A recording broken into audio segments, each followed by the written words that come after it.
Olá, meu querido aluno, olá, minha querida aluna. Vamos dar continuidade agora à resolução, tá, das questões do concurso, né, do TCU na disciplina de análise de dados, concurso 2022, tá bom? Agora, dando continuidade, né, à série de exercícios que tá não vista anteriormente, tá bom? Então, pessoal, vamos logo passar a apresentação de slides. O analista de dados deseja criar um modelo para a classificação de documentos em duas categorias, sigilosa e pública. Então, a primeira coisa, informação interessante aqui, tá? Desde já, vamos deixar marcado, né? Tem duas categorias, ó, os sigilosos e a categoria dos públicos. À sua disposição, existe um conjunto de dados com N documentos. Então, o total de documentos é N, dos quais uma fração alfa é sigilosa. Então, o alfa é o sigilo e N é o total, tá? Então, aqui, ó, N, né? Eu sei que é o meu total de documentos. E o alfa, corrige esse alfa aqui, né, pessoal? Vamos tentar fazer melhorzinho aqui, tá? Estou até constrangido.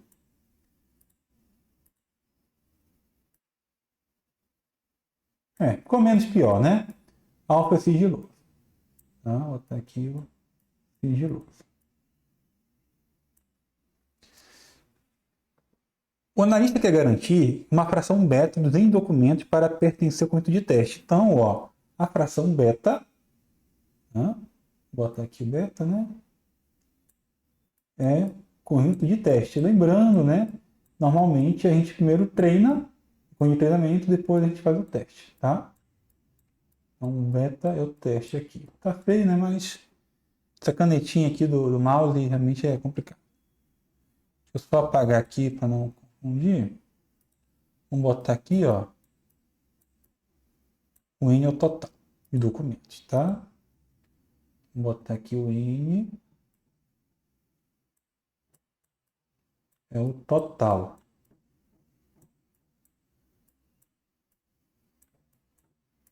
Total. Beleza, vamos lá. O objetivo é garantir que cada uma das classes, documentos individual e documentos públicos, nas classes que nós temos, né, seja responsável, em média, por ao menos 10% do total do documento. Então, tem que garantir um mínimo de 10% no total, tá bom? Tanto no documento sigiloso quanto documentos, né, públicos, na parte de treinamento e na parte de teste. Essa restrição precisa ser válida tanto com o de treino quanto com o de teste. Tá? Aí ele quer saber, ó, as proporcionalidades que satisfazem a restrição do analista. Letra A. Alfa 20%, beta 70%. Lembrando, pessoal, alfa, documento sigiloso, né? Beta, o conjunto de teste, tá bom? Então, né, a primeira coisa que a gente sabe, olha só, o conjunto de treino vai ter 1 menos beta fração de documentos. Por quê?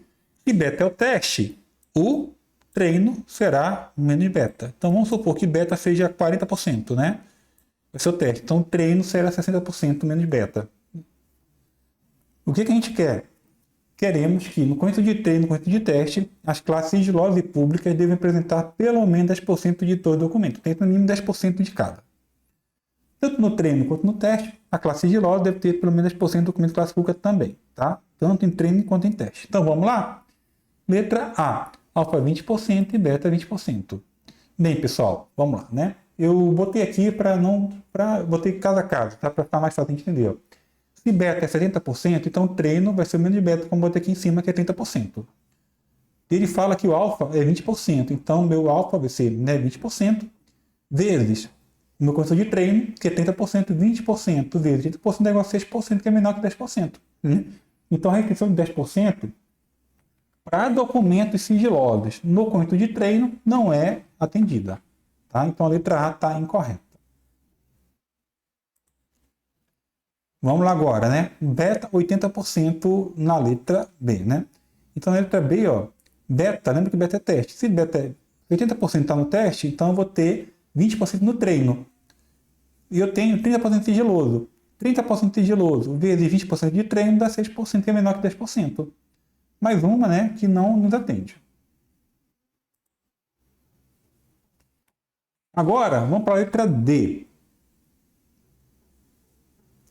E aqui você viu que eu pulei a letra C, né? Quem está mais atento vai depois entender por que eu pulei a letra C. Tá? Vamos lá, letra D de dado. Se beta é 80%, treino vai ser 20%. Tá? No caso do treino, ó, eu tenho que alfa, né, sigiloso, é 60%. 60%, né? Aqui, pessoal, eu errei a conta, né? Seria, na verdade, 60% vezes 20%. Ignorem esse 3 aqui, tá? Por gentileza. Aqui é 6. Acontece, né? Dá 12%, dá maior que 10. Então, em relação ao sigiloso, está correto. Agora tem um problema, que é o não sigiloso. O não sigiloso é 1 menos alfa, né? 40%, se alfa é 60%. Então, 40% vezes meu conjunto de treino, que é 20%, vai dar 8%. Então, a letra D também está errada. E, por fim, tem a letra E, né? Se beta é 20%, meu conjunto de teste, né, é 20%. Não sigiloso, se alfa é 70%, né? Que alfa é sigilo. Então, não sigiloso é menos alfa, que é 30%. 30% vezes 20% do teste, 6%. Tá? Então, a letra E está incorreta. Pessoal, a única que vai passar de 10%, nós fizemos todo caso a caso, foi a letra C. Tá? Alfa, né? Documentos sigilosos, 40%. E beta, né? Que é o nosso conjunto de teste, 60%. Tá? Aí vai bater direitinho a redução de 10% será válida. Então, a letra C aqui é o gabarito. Tá? Todas as demais, né, não podem ser. Próxima questão. Uma outra questão também é... Vou botar para mim aqui a câmera. A questão anterior, tá? Ela é chatinha, não é fácil. Longe disso, né? Mas ela não é, digamos assim, infazível. Essa próxima questão agora, sabe, é uma das que eu acho, assim, totalmente fora da casinha, né? Acho que a banca se equivocou enormemente ao fazer a cobrança da próxima questão, uma questão muito específica, sabe, sobre um modelo muito raro de se ver, né? E que eu confesso que antes da prova do TCE eu nunca tinha visto. Então, assim, a próxima questão, para mim, é uma das mais difíceis da prova, porque é uma coisa muito específica e muito inusitada. O analista do TCU gostaria de aplicar um modelo de Latent Dirichlet Allocation, LDA, em um conjunto de textos. E ele quer agora a alternativa que melhor descreve o tal modelo. Letra A, uma lista de tópicos, cada um com um título diferente. Letra B, uma lista das palavras mais importantes no conjunto de documentos.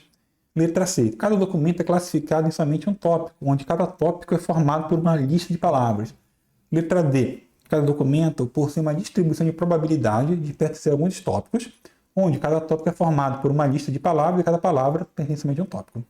Letra E. Cada documento possui uma distribuição de probabilidade de pertencer a algum dos tópicos, onde cada tópico é formado por uma distribuição de probabilidade sobre todas as palavras presentes nos documentos. Então veja, né, que até aqui para a leitura é cansativo, né? O que é o LDA? O LDA é um algoritmo de modelagem de tópicos que permite identificar os diferentes tópicos que compõem um conjunto de documentos. Ele trata cada documento com uma mistura de tópicos e cada tópico com uma distribuição de palavras. Então, ó, o LDA, tá bom? Basicamente, o que ele vai fazer, pessoal? Ele vai atribuir a cada documento, ele vai pegar cada documento, tá bom? Tem aqui o documento 1, documento 2, né? Até aqui um documento N, tá? Para cada documento, o que ele faz? Ele faz uma distribuição de probabilidade sobre os tópicos. Então, tem uma distribuição de probabilidade para cada documento, tá? Uma distribuição de probabilidade, né, de diversos tópicos também, tá bom? Tópico 1 até o tópico N. Documento 2, mesma coisa, pessoal. Uma distribuição de probabilidade sobre os diversos tópicos, tá? De 1 até N. E isso, né, ele vai fazer para todo mundo, tá bom? Aí o que ele está falando? O que ele quer dizer com isso? Que cada documento não é classificado em nenhum tópico apenas, mas pode perceber vários tópicos, cada tópico com diferentes probabilidades. De dessa forma, né, o que a gente pode falar? Cada tópico é representado por uma distribuição de probabilidade sobre as palavras daquele vocabulário. Tá? Com base nisso, vamos ver cada alternativa. Né? Uma lista de tópicos errado. Tá? Ele faz, né, ele realmente elenca um conjunto de tópicos, tá? Mas não tem uma lista. Isso é uma distribuição de probabilidade, né, pelos conteúdos daqueles tópicos, tá bom? Então a letra A está incorreta. Letra B, lista de palavras importantes. Daí não faz essa classificação, tá, de importância, não. Ele tem distribuição de probabilidade. É diferente. Letra C. Cada documento classificado é somente um tópico. Errado. Pessoal, a gente já viu, né? Que você tem distribuição de probabilidade por diversos tópicos de um mesmo documento. Então, a letra C está incorreta. Letra D. Cada documento possui uma distribuição de probabilidade para ser alguns tópicos. Até aqui, né? Beleza. Onde cada tópico é formado por uma lista de palavras, e cada palavra é somente um tópico. Bem, aqui o erro está no finalzinho. Cada palavra é somente um tópico. Uma palavra pode ser mais de um tópico, tá? Então a letra D está incorreta. Sobrou apenas a letra E com os gabaritos. Vamos ver se ela está coerente com o que a gente viu anteriormente. Cada documento possui uma distribuição de probabilidade para ser algum dos tópicos. Até aqui, beleza, né? Onde cada tópico é formado por uma distribuição de probabilidade sobre todas as palavras presentes no documento. Certíssimo, pessoal. Realmente, é como falei, né? É uma questão assim, quando eu vi, eu fiquei estupefato, porque eu nunca tinha visto nada sobre isso, né? Tinha que estudar e correr atrás para aprender. Então, quem não sabia tinha que chutar mesmo. Tinha muito o que fazer aqui, não.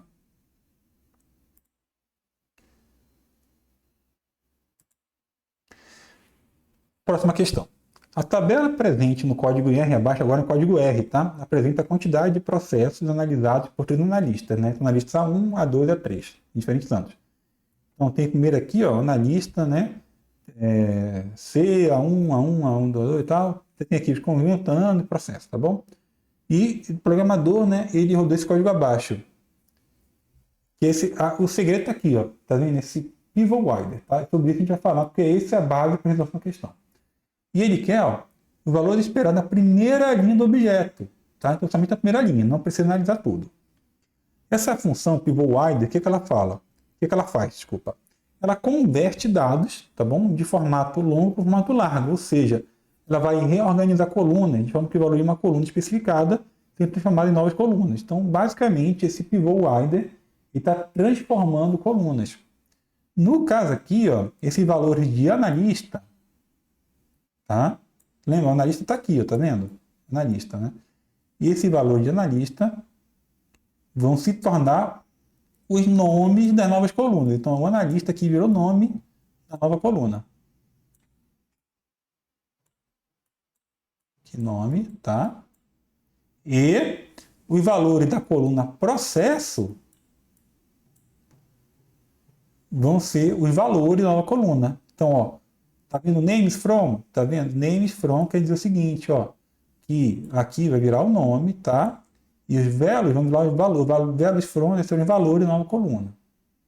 A coluna ano vai ser preservada porque ela não está mexida aqui. Então, a gente vai criar agora uma nova tabela, tá? Com essa coluna ano, com uma referência para cada ano, né? Aqui é 2018, 2019, 2020, 2019, 2020, 2018, 2019, 2020, tá bom? A gente vai ter, né, uma nova coluna para cada analista. A1, A2, A3. Pessoal, veja que isso aqui é a primeira linha. Então, a primeira linha é para o A1, né? Então, assim, ó, primeira linha vai ser o valor de 2018, tá? O valor de 2018, ó. Então, terá aqui 2018 na primeira linha. E vai mostrar o valor, tá, de processo para o analista A1. Então, A1, ó, é 10.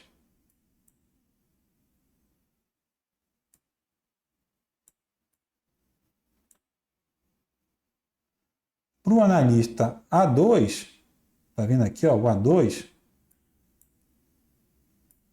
não vai ter processo, tá? Se não vai ter processo, ele vai colocar um valor NA.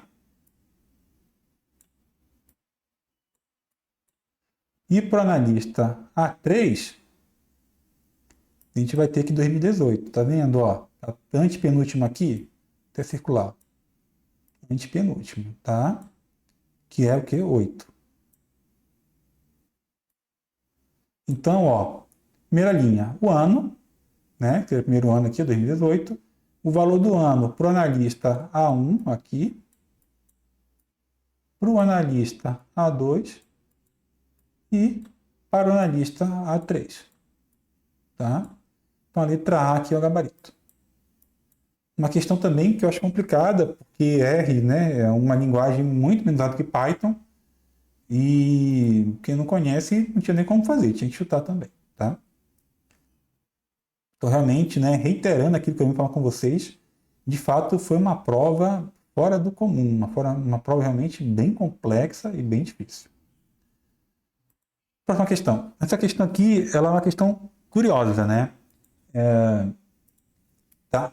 Olhando a cara dela, né, dá a impressão que ela é muito difícil, porque tem vários logs e tal, né? Tem umas coisas fora do comum. Mas é uma questão até relativamente fácil. Tá? Não falo que ela é fácil, né? Eu falo relativamente porque você entendendo o procedimento do TF-DF, você faz ela bem rapidinha, galera. Tá? Então, é uma oportunidade bacana para vocês verem na prática como se fosse uma questão de TF-DF. Vocês vão ver que não tem tanto mistério quanto parece, não. Vamos lá. Considere documentos A e B seguir. Documento A. Há pessoas que choram por saber que as rosas têm espinho. Documento B. Há outras que sorriem por saber que os espinhos têm rosas. A submatriz da matriz de TF e DF desses dois documentos corresponde aos termos rosas, choram e sorriem nessa ordem. Tá? Então ele quer os termos rosas, desculpa, né? Choram e sorriem. Tá? Então, termos rosa, choram e sorriem.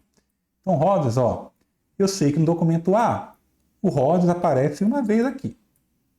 No documento B, o rosa aparece uma vez também, tá? Então, veja, em dois documentos eu tenho duas vezes a palavra rosas. Vamos ver o choram? No documento A, pessoas que choram. Tem um choram aqui, por saber que elas têm espinho. Documento B, há outras que sorriem por saber que os espinhos têm rosa. Então, o choram aparece uma vez. Por fim, tem o sorriem, né? Há pessoas que choram por saber que elas têm espinho, e há outras pessoas que sorriem, vou marcar uma bolinha aqui, tá? Por saber que os espinhos têm rosas. Né? Então aqui, vocês veem, nós temos dois documentos. Cada documento, se não me engano, tem 11 palavras cada um, né? E rosa aparece duas vezes, tá? Chora uma vez, sorri uma vez.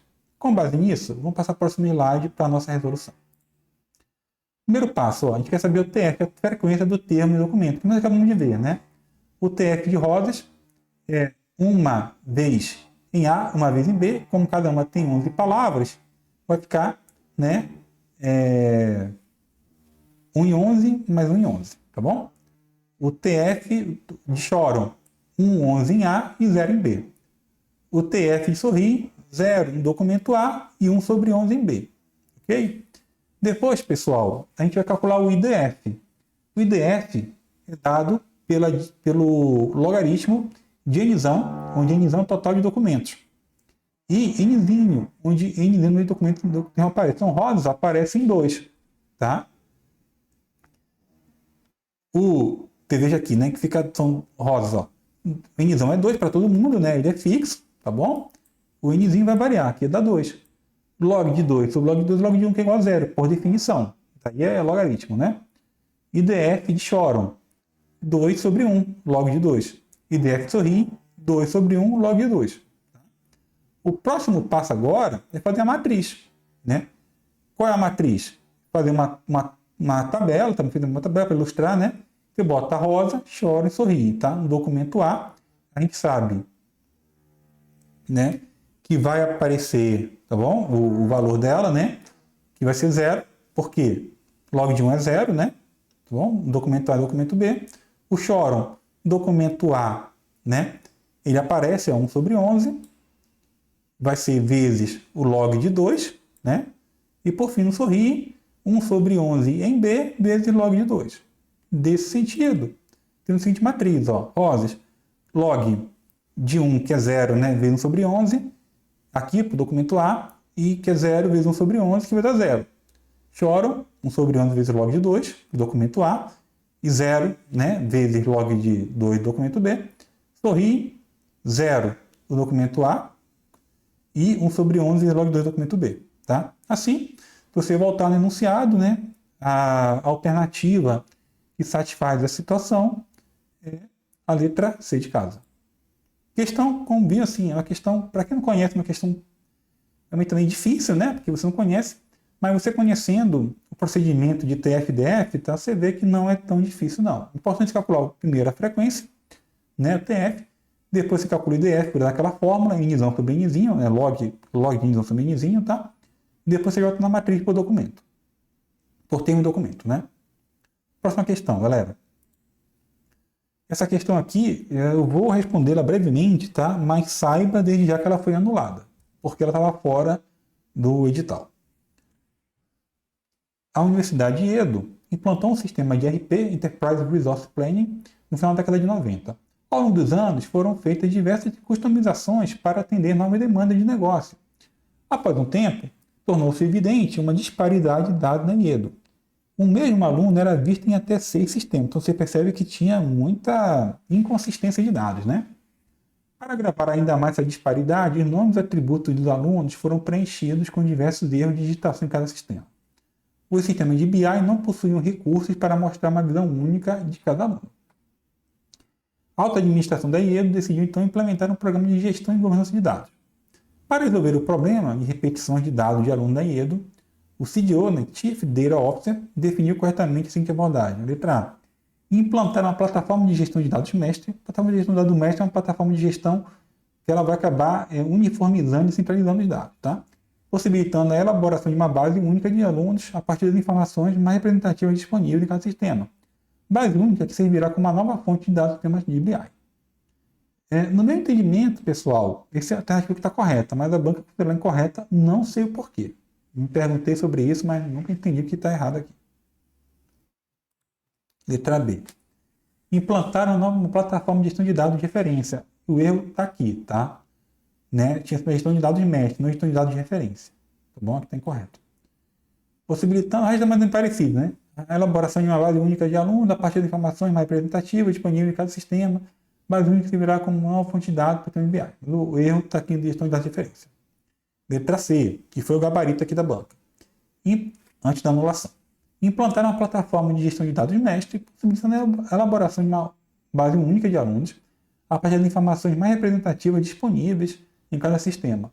Base única que será usada para atualizar informações com falha de digitação do sistema de origem. Sim, né? Ele definiu que havia de falha de informação. Falha de digitação. Letra D. Implantar uma plataforma de pareamento de dados estruturada. Errado, pessoal. Né? O sistema de BI, tá? Ele realmente trabalha com dados estruturados, né? Mas nesse caso aqui é uma gestão de dados de referência, uma gestão de dados mestre, tá? E não de pareamento de dados. E letra E, implantar uma plataforma de pareamento de dados não estruturados. Pior ainda, né? Porque os BIs, e Data Warehouse, né, etc., trabalham com dados estruturados, não com dados não estruturados, tá? Então aqui está incorreto também. Então o gabarito da banca foi a letra C, mas a questão acabou sendo anulada, né? Porque ela estava fora do conteúdo programático do edital.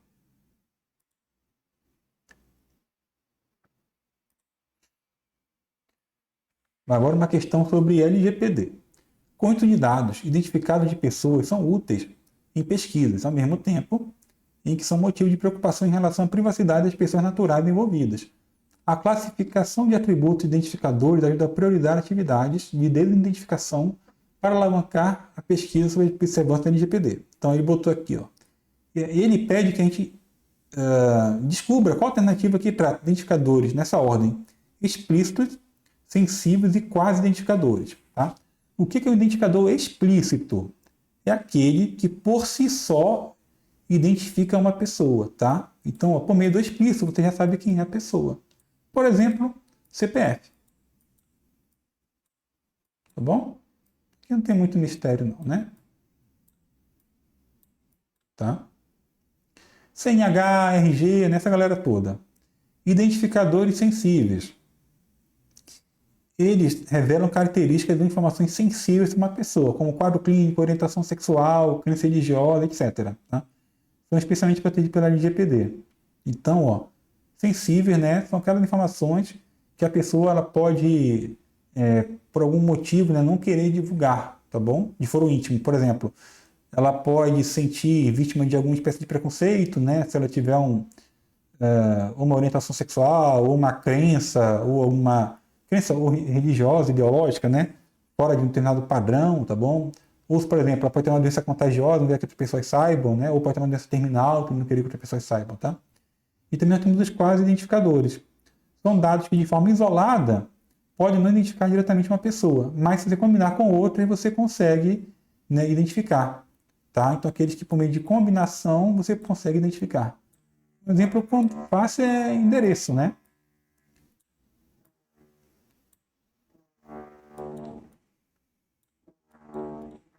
combinação, tá bom? Para você fazer a identificação, né? Você tem que combinar com outro, tá? Então vamos ver a alternativa? Letra A, CNH, identificador explícito? É, né?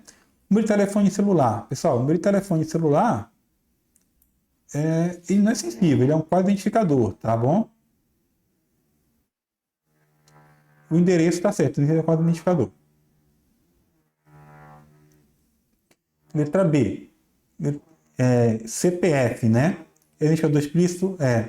Letra B, quadro clínico, identificador sensível? É, né? Eu posso ter uma doença ou alguma condição que eu não quero que as pessoas saibam, né? Agora a pergunta é a seguinte, gênero. Gênero é quadro identificador? Sim, pessoal, o gênero é considerado pela CNH como um quadro identificador, porque eu posso combinar, né, o gênero com outras informações para identificar uma pessoa, tá bom? Então, a letra B aqui é o gabarito. Vamos ver demais? Letra A, uma letra C, né? RG, identificador explícito? É, tá certo. Letra B, escolha política, identificador sensível? Na minha opinião, é. Letra C, registro de doença rara é sensível, não é quadro identificador, tá? Então, a letra aqui tá errada. Letra D, data de nascimento é explícito? Não, né, pessoal? Não é explícito. Várias pessoas, milhares de pessoas nascem no mesmo dia, né? Então aqui está errado. Letra E. A, CPF está certo, né? B, múltipla evidência. Não é identificador sensível, né, pessoal? É um quadro identificador. Tá bom? Então, realmente, somente a letra B, né, pode ser o gabarito aqui.